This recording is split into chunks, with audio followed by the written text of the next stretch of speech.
You must have seen a lot of YouTube videos talking about how to set up the newly developed PS3 emulator for Android, including one video from me.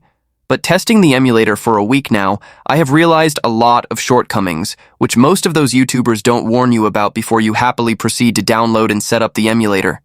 Let me hit the nail in the coffin straight away. The PS3 emulator is not worth using right now. Most of you must be wondering what this guy is talking about, but I think people who have also used the emulator will say the same thing. Most of the games you would probably like to test out first, like God of War or FIFA, aren't even opening, not to talk of running. Like, there is no point in downloading this emulator yet if we can't play these big games.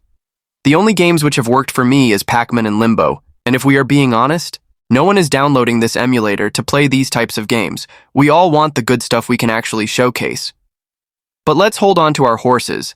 This is the very first version of the PS3 emulator on Android, so it's expected to improve over time, like the Nintendo Switch emulator, which can now literally play everything in Nintendo Library, which is why Nintendo is trying their hardest to stop it.